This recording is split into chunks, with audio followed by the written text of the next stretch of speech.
খায় 27 ও 28 জুন ঢাকা চট্টগ্রাম রোড মার্চ। প্রিয় সাংবাদিক বন্ধুগণ, সংগ্রামী শুভেচ্ছা জানবেন। 2024-এর গণঅভ্যুত্থানে ফ্যাসিস্ট আওয়ামী সরকারের পতনের পর দেশে গণতান্ত্রিক ধারা প্রতিষ্ঠার সুযোগ সৃষ্টি হয়েছে। এরই ধারাবাহিকতায় স্বৈরাচারী হাসিনা সরকারের পতনের আন্দোলনের সময়ে সংঘটিত হত্যাকাণ্ডের বিচারের কাজ দৃশ্যমান করা, সুষ্ঠু গ্রহণযোগ্য নির্বাচনের জন্য প্রয়োজনীয় সংস্কার করে দ্রুততম সময়ে জাতীয় সংসদ নির্বাচনের পথে অন্তর্বর্তীকালীন সরকার অগ্রসর হবে, এটিই ছিল সাধারণ মানুষের প্রত্যাশা।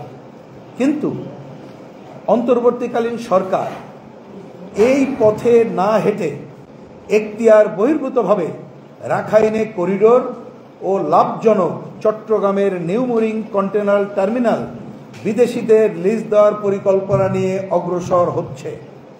এর ফলে গণতন্ত্র উত্তরণের সম্ভাবনায় নানা সংকট তৈরি হচ্ছে ও নানা দেশি বিদেশি অপশক্তি এই সম্ভাবনাকে বেহাত করার প্রচেষ্টা নিচ্ছে। সংগ্রামী বন্ধুগণ, আমরা সবাই জানি যে চট্টগ্রাম বন্দর দেশের গুরুত্বপূর্ণ জাতীয় সম্পদ, দেশের অর্থনীতির চালিকা শক্তি, দেশের হৃৎপিণ্ড। আমদানি ও রপ্তানির 90% এই বন্দর দিয়ে সম্পন্ন হয়। শুধু তাই নয়, ভৌগোলিক কারণে এই বন্দরের সাথে আমাদের জাতীয় সার্বভৌমত্ব ও নিরাপত্তা জড়িত। চট্টগ্রাম বন্দরের সবচেয়ে বৃহৎ ও লাভজনক টার্মিনাল হল নিউমোরিং কন্টেনার টার্মিনাল। আর এই টার্মিনালকে বিদেশি কোম্পানির হাতে তুলে দেওয়ার পরিকল্পনা করেছে বর্তমান অন্তর্বর্তীকালীন সরকার, যে প্রক্রিয়া শুরু করেছিল স্বৈরাচারী শেখ হাসিনা সরকার। তার মানে এটা আগের সরকারের পদক্ষেপ ছিল। এটা তার ধারাবাহিকতায় দেশ ও জনগণকে না জানিয়ে গোপনে এই উদ্যোগ নিয়েছে সরকার। আন্তর্জাতিক দরপত্র ছাড়াই দুবাই ভিত্তিক ডিপি ওয়ার্ল্ড কোম্পানিকে চট্টগ্রামের নিউমোরিং টার্মিনালের দায়িত্ব দিতে সরকার এখন মরিয়া। প্রসঙ্গক্রমে বলি, আমাদের আকাঙ্ক্ষা ছিল স্বৈরাচার পতনের পরে এই স্বৈরাচারী সরকারের যে সমস্ত চুক্তি অন্য কিছু আছে সেগুলো পর্যালোচনা করেই সরকার তার দায়িত্ব পালন করবে। কিন্তু এইটা আমরা দেখছি উল্টা পথে যাত্রা, ওই সরকারের ধারাবাহিকতাই রক্ষা করা। সরকারের এই এখতিয়ার বহির্ভূত কর্মকাণ্ড সর্বস্তরের জনগণের মধ্যে গভীর উদ্বেগ সৃষ্টি করেছে।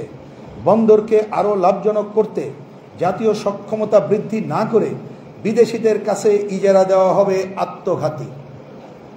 কারণ এর ফলে বন্দরের মতো গুরুত্বপূর্ণ জাতীয় সম্পদের উপর বিদেশি কর্তৃত্ব প্রতিষ্ঠিত হবে। ভূরাজনৈতিক বিবেচনায় বাংলাদেশের সার্বভৌমত্ব ও নিরাপত্তা হুমকির মুখে পড়বে। বিদেশিদের নিয়োগের ফলে দেশীয় কর্মসংস্থান কমবে, শ্রমিকরা বেকার হবে। আমরা জানি এই বন্দরে দীর্ঘদিন ধরে মাফিয়া চক্র তৈরি হয়েছে, এটা ঠিক।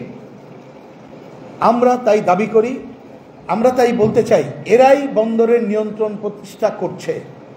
আমাদের বক্তব্য হলো, আমরা বন্দরের মাফিয়াতন্ত্র উচ্ছেদ করে দক্ষ ও দুর্নীতিমুক্ত অবস্থা নিশ্চিত করতে চাই এবং চট্টগ্রাম বন্দর কর্তৃপক্ষের নিয়ন্ত্রণ প্রতিষ্ঠার আহ্বান জানাই। দেশি বিদেশি বেসরকারি কোম্পানিকে ইজারা না দিয়ে রাষ্ট্রীয় কর্তৃপক্ষের মাধ্যমে বন্দর পরিচালনা করাই যথাযথ। বিভিন্ন দেশের অভিজ্ঞতা বলে এ ধরনের বেসরকারিকরণ মানে তারা যেটা করতে চাইছে লিজ দিয়ে, আমরা সেটাকেই বলছি, ব্যয় বৃদ্ধি সহ আর্থিক ঝুঁকি ও দায় বৃদ্ধি করবে। আর শেষ পর্যন্ত বাংলাদেশকেই এর খেসারত দিতে হবে।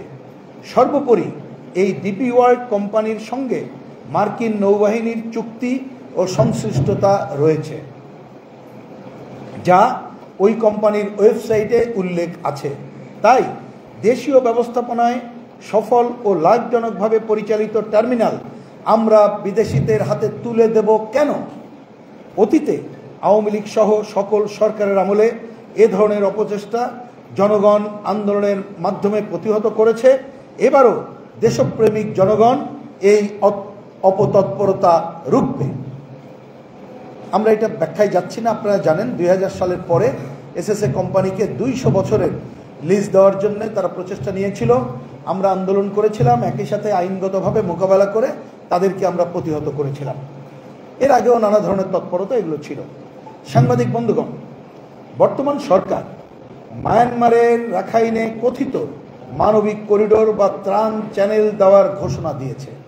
এটা জানেন, আমাদের পররাষ্ট্র উপদেষ্টা এটা বলেছেন যে এটা আমাদের নীতিগত সিদ্ধান্ত আমরা নিয়েছি। আপনারা জানেন নিরাপত্তা উপদেষ্টা তিনি বলেছেন করিডোর তো না, চ্যানেল দেব। আপনারা জানেন যে এই সরকারের প্রেস সচিব বলেছেন সব এখতিয়ার নাকি তাদের আছে। আবার কেউ বলার চেষ্টা করেছিল তো আমাদের কারণে হয়নি, এটা জাতিসংঘ বলেছে বলে করব। আর জাতিসংঘের আবাসিক প্রতিনিধি বললেন যে না, আমরা এটা বলি নেই, এটা সরকারি এই চ্যানেল বা করিডোর নিয়ে আলোচনা করছে। সেটাই আমরা বলেছি, মানে যে ঘোষণা দিয়েছে কারণটা এটা ব্যাখ্যা করলাম। আমেরিকা সহ পশ্চিমা দেশগুলো এই করিডোর দ্রুত বাস্তবায়নের জন্য বাংলাদেশকে চাপ দিচ্ছে, কিন্তু মানবিক করিডোরের কথা বলা হলেও তা মার্কিনের চীন ঘেরাও নীতির স্বার্থে যে ব্যবহৃত হবে তা বলার অপেক্ষা রাখে না। ফলে বাংলাদেশ ভূরাজনৈতিকভাবে আক্রান্ত হবে, বাংলাদেশকে মায়ানমারের বিরুদ্ধে যুদ্ধে লিপ্ত হতে বাধ্য করবে। ভারত, চীন, পাকিস্তান সহ নানা শক্তির দ্বন্দ্ব সংঘাত ও ছায়াযুদ্ধে জড়িয়ে পড়বে বাংলাদেশ। সেই সঙ্গে রাখাইন করিডোর মারফত বাংলাদেশ সহ এই অঞ্চলে মার্কিন সাম্রাজ্যবাদী নিয়ন্ত্রণ বৃদ্ধি পাবে। বিষয়টি জানাজানি হলে সরকার এ ব্যাপারে নানা সময় স্ববিরোধী কথাবার্তা বলে এক্ষেত্রে আরও ধোঁয়াশা সৃষ্টি করছে। সেন্ট মার্টিন দ্বীপ নিয়েও সরকারের পদক্ষেপ সন্দেহজনক। বাংলাদেশের জনগণ যে কোনো মূল্যে এই ধরনের দেশের স্বার্থ ও সার্বভৌমত্ব বিরোধী অপচেষ্টা রুখে দাঁড়াবে। তার মানে আগে আমরা বলেছি রাখাইন করিডোরের বিষয়, এবার আগে বলেছি বন্দর নিয়ে, এখন আমরা রাখাইন করিডোর বিষয়ে আমাদের সংক্ষেপে কথা বললাম। এরপরে আরেকটি প্রশ্ন, সরকার মার্কিন স্যাটেলাইট কোম্পানি স্টারলিংককে এদেশে ইন্টারনেট সেবা প্রদানের অনুমতি দিয়েছে এবং ইতিমধ্যে তা চালু হয়েছে। সরকারের এই পদক্ষেপ বাংলাদেশের নিরাপত্তা ও সার্বভৌমত্বের জন্য মারাত্মক হুমকি। কারণ এই মার্কিন কোম্পানি শুধু নিরীহ ইন্টারনেট সেবা প্রদান করে না, সেই সাথে দেশে দেশে সামরিক ও রাজনৈতিক নজরদারি চালায়। সম্প্রতি রাশিয়া ইউক্রেন যুদ্ধে ফিলিস্তিন, ইরান সহ মধ্যপ্রাচ্যে আমেরিকা ইসরায়েলের পক্ষে তথ্য প্রযুক্তিগত অস্ত্র হিসাবে কাজ করছে এই ইন্টারনেট কোম্পানি। সুতরাং এই ইন্টারনেট কোম্পানি বাংলাদেশের সার্বভৌমত্বের জন্য ঝুঁকি তৈরি করবে। সেজন্য স্টারলিংকের সাথে চুক্তি বাতিল করারও দাবি আমরা জানাচ্ছি। এরপর আরেকটি প্রশ্ন, সামরিক শিল্পের মতো স্পর্শকাতর খাতে তুরস্ক কাতারকে অস্ত্র তৈরির কারখানা নির্মাণের আহ্বান করেছে এই সরকার। যুদ্ধমুক্ত পৃথিবী ও বিশ্ব শান্তির পক্ষে বাংলাদেশের জন্য এটা সামরিক ঝুঁকি বৃদ্ধি করবে। তাই এ ধরনের সিদ্ধান্ত থেকে সরকারকে সরে আসার দাবি জানাচ্ছি আমরা। কারণ আমরা প্রাণহানি নয়, প্রাণ বাঁচানোর চুক্তি চাই, বিনিয়োগ চাই, প্রাণ বাঁচানোর জন্য বিনিয়োগ চাই, যুদ্ধ নয় শান্তি চাই, ধ্বংস নয় সৃষ্টি চাই। সামগ্রিক বিবেচনায় তাই আমরা মনে করি দেশের সম্পদ ও সার্বভৌমত্ব রক্ষায় দেশ বিরোধী সকল পদক্ষেপ অবিলম্বে বাতিল করতে হবে। এসব দাবি আদায়ে আমরা আগামী 27 ও 28 জুন 2025 সাম্রাজ্যবাদ বিরোধী দেশপ্রেমিক জনগণের উদ্যোগে ঢাকা থেকে চট্টগ্রাম রোড মার্চের কর্মসূচি গ্রহণ করেছি এবং আপনাদের মাধ্যমে আনুষ্ঠানিকভাবে এই কর্মসূচি সফল করতে দেশবাসীর প্রতিও আহ্বান জানাচ্ছি। আপনাদের মাধ্যমে দেশবাসীর প্রতি আরও আহ্বান জানাই, আসুন ঢাকা চট্টগ্রাম রোড মার্চ সফল করি ও আওয়াজ তুলি। আমরা 4টা প্রধান দাবি এখানে উচ্চারণ করতে চাই। তার 1 নম্বর দাবি হলো নিউ মেরিন কন্টেইনার টার্মিনাল সহ চট্টগ্রাম বন্দরের ব্যবস্থাপনা বিদেশিদের হাতে দেওয়া চলবে না। বন্দরের মাফিয়াতন্ত্র উচ্ছেদ করে দক্ষ ও দুর্নীতিমুক্ত অবস্থা নিশ্চিত করে চট্টগ্রাম বন্দর কর্তৃপক্ষের নিয়ন্ত্রণ প্রতিষ্ঠা করতে হবে। রাষ্ট্রীয় ব্যবস্থাপনায় বন্দর পরিচালনা করতে হবে।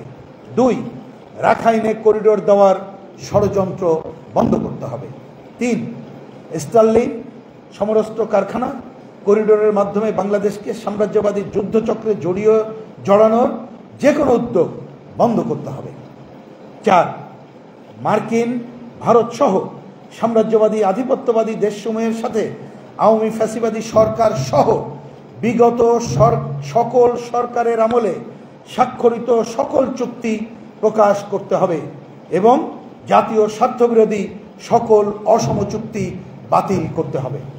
কর্মসূচি: আগামী 27-28 জুন 2025 ঢাকা চট্টগ্রাম রোড মার্চ। এই কর্মসূচির সাথে সংহতি জানিয়ে আগামী 27 এবং 28 জুন আমাদের সারা দেশে টেকনাফ থেকে তেঁতুলিয়া পর্যন্ত সকল জেলায় এবং উপজেলায় বিক্ষোভ কর্মসূচি পালিত হবে। একই সাথে এটা জানাতে চাই, আগামী 27 জুন ঢাকায় রোড মার্চের উদ্বোধনী সমাবেশ আমরা সকাল 9টায় জাতীয় প্রেস ক্লাবের সামনে করব। অর্থাৎ 27 তারিখ শুক্রবার, 27 জুন শুক্রবার সকাল 9টায় প্রেস ক্লাবে এর উদ্বোধনী সমাবেশ এবং ঢাকা শহরে সংক্ষিপ্ত মিছিল করেই আমরা রোড মার্চের কার্যক্রম শুরু করব। এরপর আপনাদের মাধ্যমে আমরা জানাতে চাই দেশবাসীকে এবং সংশ্লিষ্ট এলাকার জনগণকে বিশেষভাবে আমাদের রুট নিয়ে। আমাদের রুটগুলো এখান থেকে আমি বলেছি 9টায় আনুষ্ঠানিকভাবে শুরু করার পর কিছু দূর আমরা মিছিল করে আমরা রোড মার্চের কর্মসূচি শুরু করব। আমরা ওই দিন নারায়ণগঞ্জ, কুমিল্লার বিভিন্ন পয়েন্টে পথসভা মিছিল করব। পথে পথে আমরা করে যে প্রথম দিন আমরা কুমিল্লায় যে বিকালে সন্ধ্যায় টাউন হলে সমাবেশের মধ্য দিয়েই আমরা ওই দিনকার কর্মসূচি শেষ করব। আমরা ওই দিন আমাদের সামগ্রিক বিবেচনায় আমরা রাত্রি যাপন ফেনীতে করব। আমাদের যেসব কমরেডরা এখানে যাবে এবং এই কথাটাও আচ্ছা একটু পরে বলি। 28 জুন সকালে আমরা ফেনী থেকে যাত্রা শুরু করব। মিরেশ্বরাই সীতাকুণ্ডতে পথসভা মিছিল করে আমরা চট্টগ্রামে পৌঁছাবো এবং চট্টগ্রামে একটা জায়গায় নেমে আমরা ওইখান থেকে পদযাত্রা করেই চট্টগ্রাম বন্দরের কাছাকাছি জায়গায় যে সমবেত হব, বন্দর ভবনের সামনে আমরা সমবেত হব এবং সেখানে আমরা সমাপনী সমাবেশ অনুষ্ঠিত করেই আমরা আমাদের এই সমাপনী সভা এবং দুদিনের রোড মার্চের কর্মসূচি শেষ করব।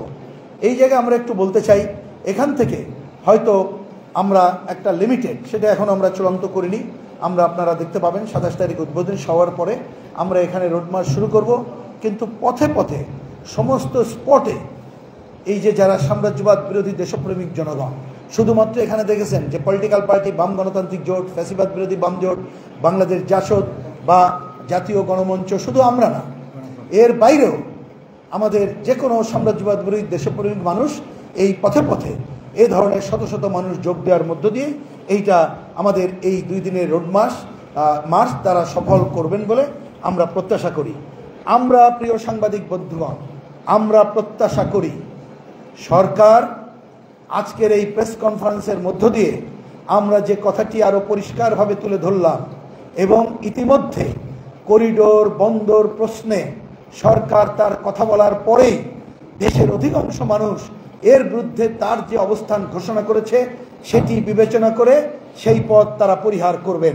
এটি যদি তারা প্রত্যাহার না করেন, আমরা আশা করব যে এই রোড মার্চ সফল করার মধ্য দিয়েই সরকারকে তার পথ থেকে আমরা বিরত করতে পারব। প্রিয় বন্ধুগণ, আমরা প্রত্যাশা করি দেশের স্বার্থের সার্বভৌমত্ব রক্ষার স্বার্থে এবং 24-এর গণঅভ্যুত্থানের পরে আমাদের যে গণতন্ত্রের যাত্রার পরিবেশ সৃষ্টি হয়েছে সেই যাত্রাকে নিরঙ্কুশ রাখার স্বার্থে আপনারা আমাদের রোড মার্চের বক্তব্য পরিকল্পনা দেশবাসীর সামনে তুলে ধরবেন। এই কথা বলে আরেকবার আপনাদেরকে ধন্যবাদ এবং আপনাদের উপস্থিতির জন্য আরেকবার শুভেচ্ছা জানিয়ে আমরা আমাদের পক্ষ থেকে লিখিত বক্তব্য এখানেই শেষ করছি। ধন্যবাদ সবাইকে। Immigration to Canada. We provide the best quality service and solution for Canada immigration. Please visit our website and contact for details.